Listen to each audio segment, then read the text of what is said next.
The Purloined Letter. Chapter 1. A Royal Letter is Stolen.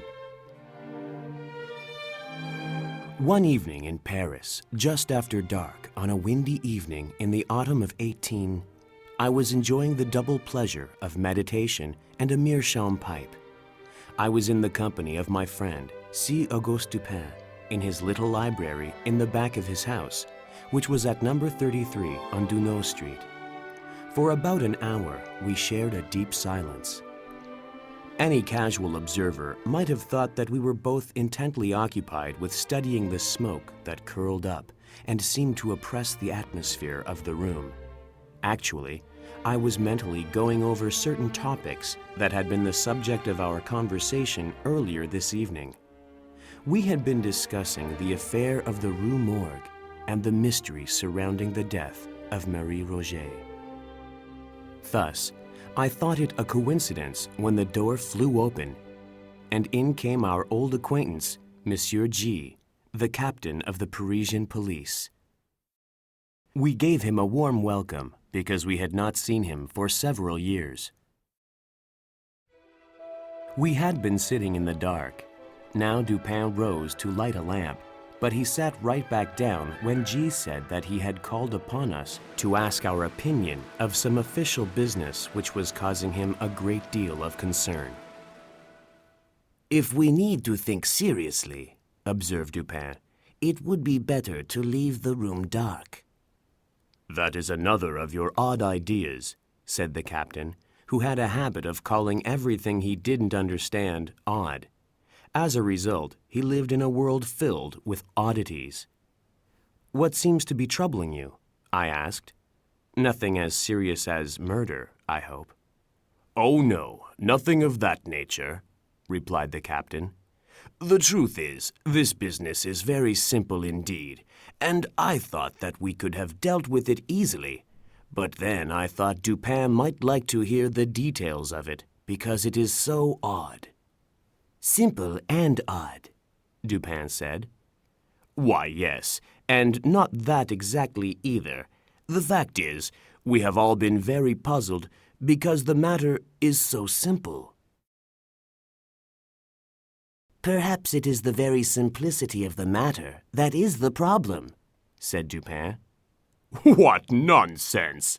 laughed the captain. "Ha ha! Dupin, you will be the death of me." "What exactly is the matter?" I asked. "Why, I will tell you," replied the captain as he let out a sigh and settled into his chair. "But before I begin, let me warn you that this affair demands the greatest secrecy, and I might lose my current position if anyone knew that I told the details to anyone." "Go on," I said. "Well, I have received personal information from a source high in society that a very important document has been stolen from the royal apartments. The thief is known without a doubt because he was seen taking it. It is also known that the document remains in his possession." "How is this known?" asked Dupin. "Because," replied the captain, "if the thief were to use the document, certain events would come to pass. These events have not occurred, but the mere threat of them gives the thief power as long as the document is in his possession." "Be a little more explicit," I said.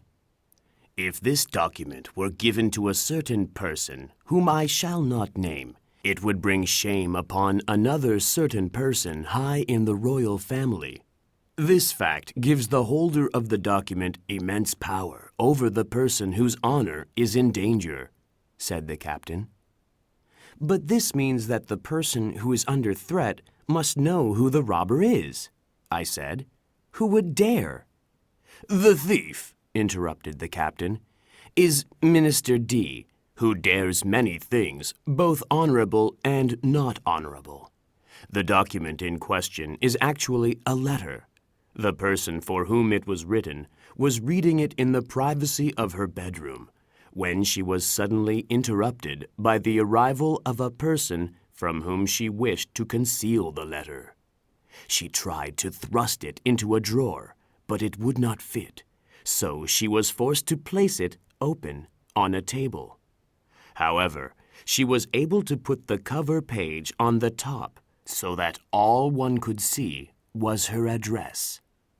As a result, the letter escaped any special notice from her visitor. However, at this moment, Minister D entered the room.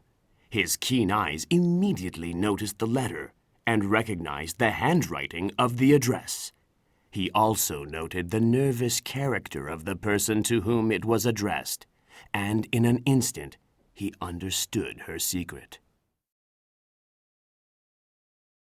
The minister hurried through his normal business transactions, as he always does, and then he produced a letter from his coat that looked similar to the one on the table. He pretended to read it, and then placed it on the table. Again he spoke about public affairs. When at last he excused himself, he also took from the table the letter which was not his. Of course, the lady saw this act, but she dared not call attention to it because of the other gentleman who was standing next to her. The minister departed, leaving his own unimportant letter on the table. "Here, then," said Dupin to me, "is how the robber gets his power over the lady. He knows that she knows that he has the letter." "Yes," replied the captain, "and for 2 months he has used this power for his own political purposes. The victim becomes more convinced each day that she must get the letter back. But, of course, this cannot be done openly. Finally, in despair, she has asked me to help." It is clear, I said, that, as you mentioned before, the minister still has the letter, for if he used the letter, he would no longer have the power he holds over the lady. "True," said the captain, "and so my first task was to make a thorough search of the minister's house, without his knowledge, of course.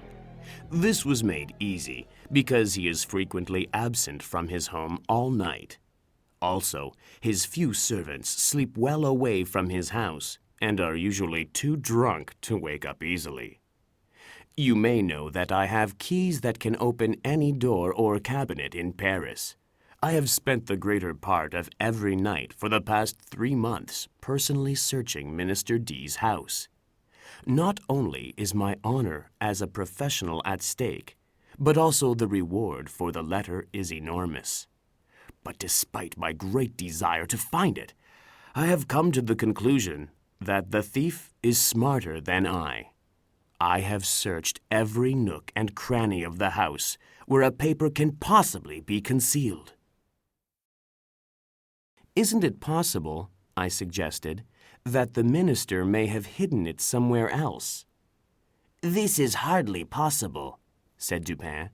"Because of the nature of the situation, the minister would have to be able to have instant and easy access to the document." "True," I agreed. "Then the paper must be in the minister's house.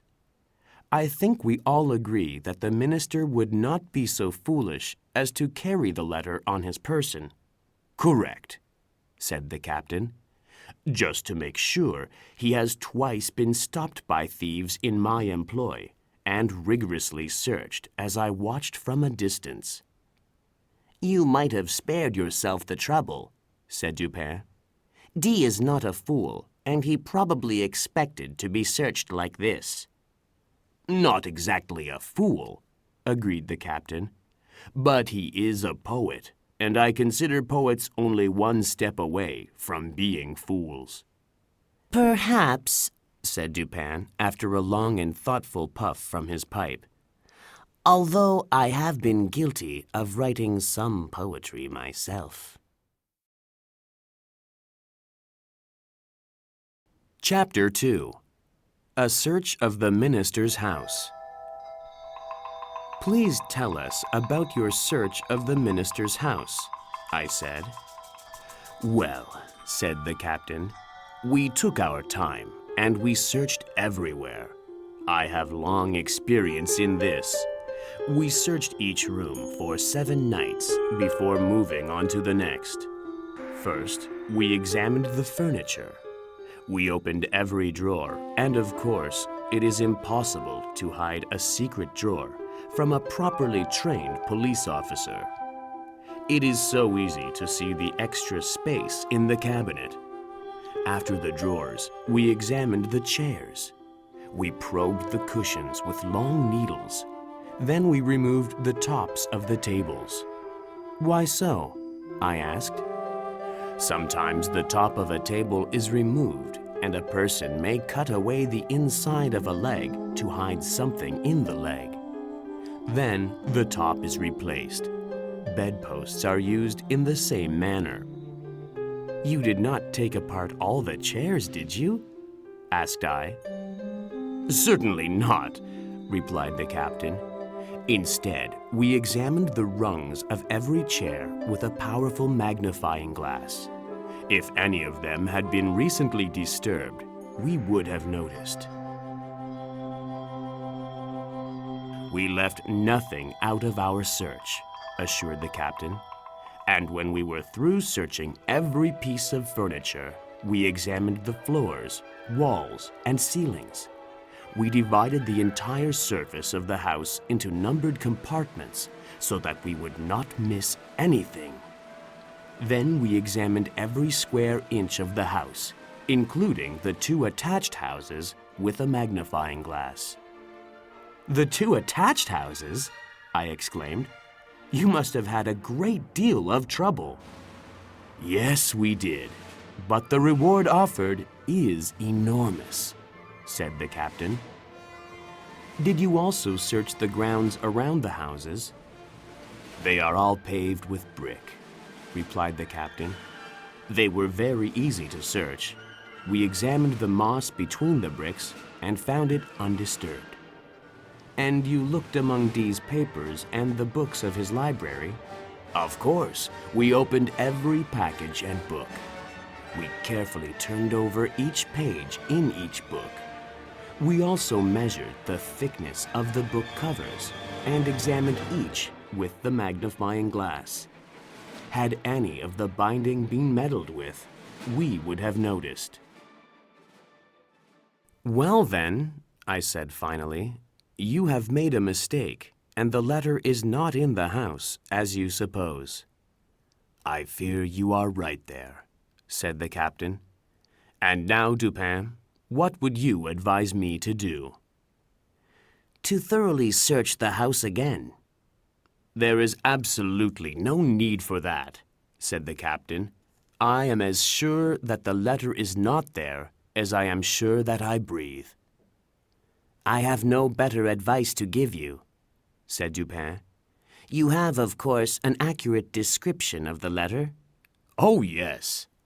The captain produced a small notebook and proceeded to read a very detailed description of the internal and external appearance of the stolen letter. Soon afterwards, he bid us goodbye and left. I have never seen him more depressed than he was upon his departure. After about a month, he paid us another visit. We were busy doing the same sort of thing we were doing during his previous visit. He took a pipe, sat in a chair, and engaged us in some ordinary conversation. After a while, I said, "Well, Captain, what of the stolen letter? I suppose you have made up your mind that you cannot outsmart the minister?" "Confound him, yes," admitted the captain. I searched his house again, as Dupin suggested, but it was in vain, as I knew it would be. How much was the reward offered, did you say? Asked Dupin. Why, a very large sum. I don't like to say how much precisely. One thing I will say is that I wouldn't mind giving a personal check for 50,000 francs to anyone who could get me that letter. The fact is, it is becoming more and more important every day. and the reward has recently been doubled. But even if it were tripled, I could do no more than I have done." Well, said Dupin, drawing out his words between puffs on his pipe. there is something more you could do, don't you think? "What else can I do?" Why, you might employ counsel in the matter, replied Dupin. Do you remember the story they tell of Abernethy, the doctor? "No," replied the captain. Once upon a time, a certain rich miser had an idea of how to get free medical advice from Abernethy. This miser engaged the doctor in casual conversation and then explained his symptoms as if he were talking about an imaginary individual. This miser said, "Suppose that his symptoms are such and such. Now, doctor, what would you advise him to do?" Abernethy replied, "Do? Why, to consult a doctor, of course." "But," said the captain, "I am perfectly willing to pay for advice. I would really give 50,000 francs to anyone who would aid me in the matter." "In that case," said Dupin as he reached in a drawer for his checkbook, "you may write me a check for the amount you mentioned. When you have signed it, I will hand you the letter." I was astounded. The captain appeared absolutely thunderstricken. For some minutes he remained speechless and motionless, looking at my friend with wide eyes and an open mouth. Then, slowly, he took a pen, and after several pauses and blank stares, he filled out a check for 50,000 francs and handed it to Dupin. He examined the check carefully and put it into his pocketbook. Then he unlocked a small drawer in his desk and withdrew a letter from it. He gave it to the captain, who, with trembling hands, took the document and quickly read its contents. He had a difficult time standing up, all the while staring at the letter, and without even saying goodbye, he ran from the room. After he left, my friend explained.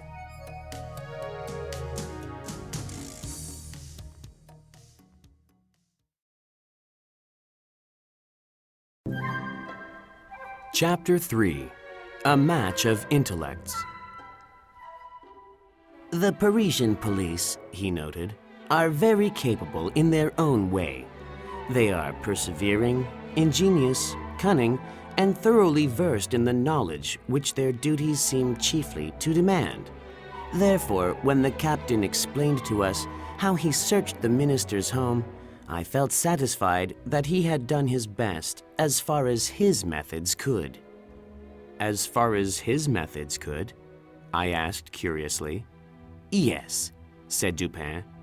"The measures adopted were not only the best of their kind, but carried out to absolute perfection. Had the letter been deposited within the range of their search, these fellows would, beyond a question, have found it." I merely laughed, but he seemed quite serious in all that he said.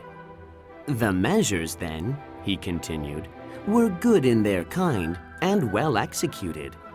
Their defect lay in their being inapplicable to the case and to the man. The captain fell victim to the fact that his ways are set, and one who is cunning can easily think how to defeat these methods.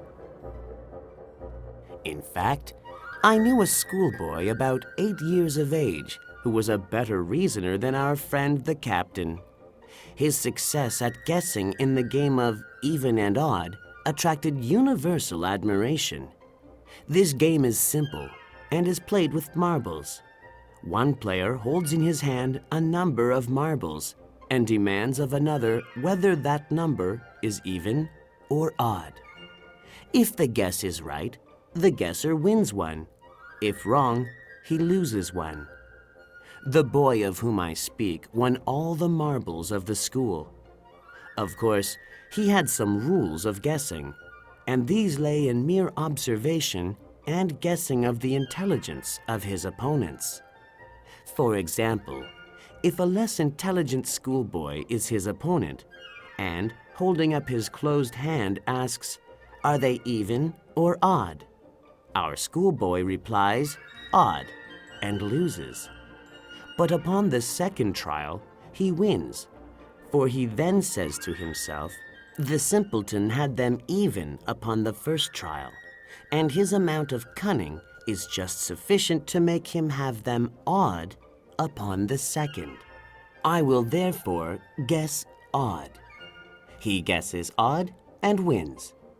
Now, with a simpleton who was a little smarter than the first, he would have reasoned thus: "This fellow finds that on the first try I guessed odd, and, in the second, he will have an impulse to change from even to odd. But then, upon second thought, he will decide this is too simple of a variation, and he will finally decide on keeping it even. I will therefore guess even." Our schoolboy guesses even and wins. It is merely, I said, a matching of the reasoner's intellect with that of his opponent. "It is," said Dupin.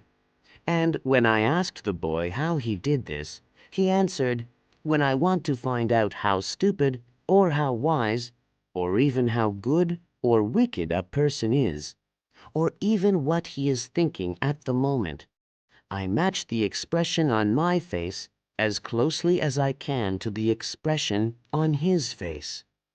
Then I wait to see what thoughts or feelings occur in my mind or heart.'" And the accuracy, I said, of the reasoner's guess is dependent on the accuracy with which the opponent's intellect is measured. "Yes, for its practical value, it depends on this," replied Dupin. "The captain and his policemen failed because they did not measure the minister's intellect. They only considered their own ideas and ingenuity. When they searched for the letter, they only thought of the manner in which they would have hidden it. They are correct in most cases because their ingenuity is the same as most criminals. But when the felon's character is different from their own, they fail, of course."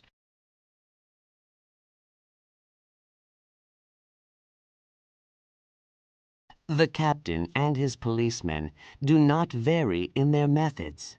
The best they can do, for example, in an emergency, or when the reward is enormous, is to exaggerate their standard manner of investigation. What, for example, did they do in the case of the minister that was not standard practice? What is all that measuring and taking apart the furniture and examining with a magnifying glass and dividing the building into numbered sections? What is all that but an exaggeration of the police's standard principles of searching, which are based on only one set of ideas about human ingenuity, to which the captain, in his long routine career, has become accustomed? Do you not see that he has taken it for granted that all men proceed to conceal a letter in a way similar to hollowing out a table leg and hiding it there? And do you not also see that such methods of concealment are only used for ordinary occasions by people of ordinary intellect?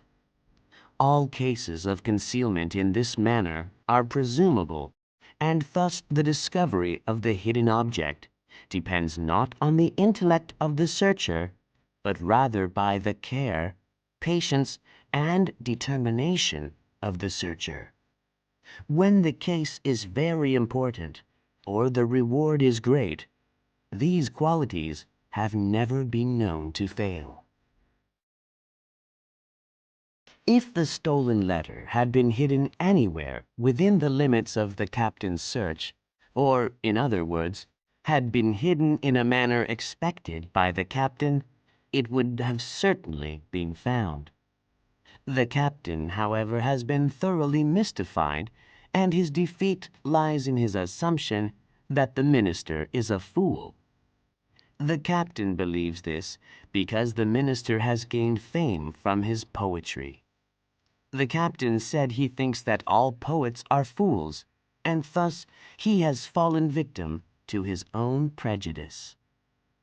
"But is the minister really the famous poet by that name?" I asked. "He has a brother, I know, and both of them have gained fame as learned men. But I know the minister has written well-known essays in mathematics. He is a mathematician, not a poet." "You are mistaken. I know him well. He is both," replied Dupin. "As a poet and mathematician, he would reason well. As a mere mathematician, he would have been at the mercy of the captain."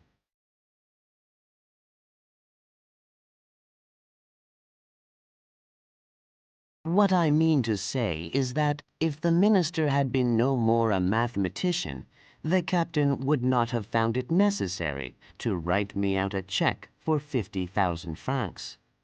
I know the minister, however, as both mathematician and poet, and so I adopted my approach to the case according to his ability. I know him as a successful politician and a bold risk-taker. Such a man, I considered, would surely be aware of how people think. He would have easily anticipated the so-called muggings by which his person was thoroughly searched. Just as easily, he would have foreseen the secret searches of his house. The fact that he was frequently absent at night, for which the captain was grateful, I regard as a ruse. He was away on purpose, so that the police would search, and having failed to turn up the document, they would conclude that the letter was not in the house. The captain actually did come to this false conclusion. I felt that this entire train of thoughts would pass through the minister's mind. It would make him avoid all the ordinary methods of concealment.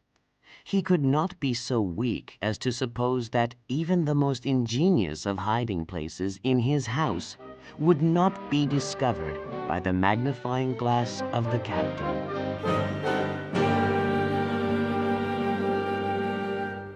I realized that the minister would be forced to adopt a simple solution to the problem of concealment. You will remember how the captain laughed when I suggested to him at first this mystery troubled him so much because of its simplicity. "Yes," said I remember his laughter well. I really thought he would have fallen onto the floor. In the material world, continued Dupin, it is usually the very obvious objects that scream for our attention that actually escape our notice. Have you ever noticed which of the street signs over the shop doors attract the most attention? "I have never thought about it," I said. Signs that have small letters on them require passers-by to stop and examine them in detail. On the other hand, signs that have overly large letters that stretch from one end to the other escape our attention precisely because they become too obvious to the casual observer. This oversight serves as an example of how the intellect may normally pass over details which are too self-evident. The captain did not understand this. He never once thought it possible that the minister would place the letter in plain sight of the whole world. By doing this, he prevented most of the world from actually noticing it. The more I thought about the daring, dashing, and discriminating ingenuity of the minister, shown in the way he stole the letter, the more I became convinced that he had not bothered to conceal the letter at all. Full of these ideas, I equipped myself with a pair of green eyeglasses and casually dropped by the minister's house one morning as if by accident. I found him yawning, just relaxing as usual, and pretending to be bored. He is really the most energetic human being I have ever met, but that is only when nobody is watching him. I explained my green glasses as a condition of my weak eyes. Under their cover, I was able to cast my eyes about his house unnoticed. I carefully and thoroughly surveyed the rooms of his house while pretending to pay strict attention to our conversation. I paid special attention to a large writing table near which he sat, and upon which lay some miscellaneous letters and other papers, with 1 or 2 musical instruments and a few books. Here, however, after a long and very deliberate scrutiny, I saw nothing to excite particular suspicion. At length my eyes, in going around the room, fell upon an old card rack made of pasteboard that hung by a dirty blue ribbon tied to a little brass knob just beneath the middle of the mantelpiece. In this rack, which had 3 or 4 compartments, were 5 or 6 business cards and a solitary letter. This letter was very dirty and crumpled. It was torn nearly in 2, across the middle, as if someone had decided to tear it up, but changed their mind at the last second. It had a large black seal with the sign of the minister very obviously on it, and it was addressed, in small female handwriting, to the minister himself. It was thrust carelessly, even contemptuously, into one of the compartments of the rack. As soon as I saw this letter, I knew it was the object of my search. It's true that its appearance was very different from the detailed description the captain gave us. On this one, the seal was large and black. On the missing letter, the seal was described as small and red with the royal crest. The address on the letter I saw was written in small and feminine letters, while the missing letter was supposed to have an address written in large, bold letters. However, the extremeness of these differences, coupled with the dirt and the soiled and torn condition of the paper, which were not what one would expect from the minister, who is normally so neat and organized, suggested to me that the minister was trying to make the observer think that this document was worthless. When you add to this the fact that the letter was in plain view of every visitor, which was exactly what I had concluded prior to my visit, made me suspect that this was indeed the stolen letter. I made my visit last as long as possible. I engaged the minister in conversation on a topic that I knew he was very interested in, but all the while I kept my attention on the letter. I memorized its external appearance and its exact position in the rack. And that's when I noticed something that confirmed my suspicions. In examining the edges of the paper, I noticed that they were more worn than seemed necessary. It looked like the paper had been folded once a certain way and then folded in the reverse direction in the same fold as the original. It was clear to me that the letter had been turned inside out. A new address had been printed on the reverse side, and then it was sealed. This was enough to make me sure beyond any doubt that it was the stolen letter. After I came to this conclusion, I ended our conversation and left, leaving a small gold cigarette case on a table. The next morning, I came again to the minister's house on the excuse of recovering my cigarette case. Naturally, we resumed our conversation of the previous morning. However, while we were talking, there was a loud noise, like that of someone firing a pistol from the street outside. This noise was immediately followed by screams and many shouts. The minister rushed to a window and looked out. Quickly, I approached the card rack, withdrew the letter, and replaced it with one that I had carefully prepared the night before, even imitating the minister's seal with a piece of bread. The disturbance in the street had occurred when a man in the street fired a musket into a crowd of women and children. However, the gun did not have a bullet. There was just powder, smoke, and noise. The crowd of angry people let him go, thinking he was drunk or crazy. Actually, I had paid him to create this disturbance.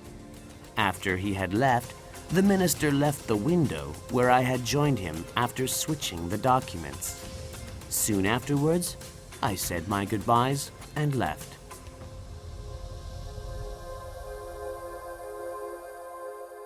But why did you replace the letter with a copy? I asked. Why didn't you just grab the letter when you first saw it on your first visit and escape from the house?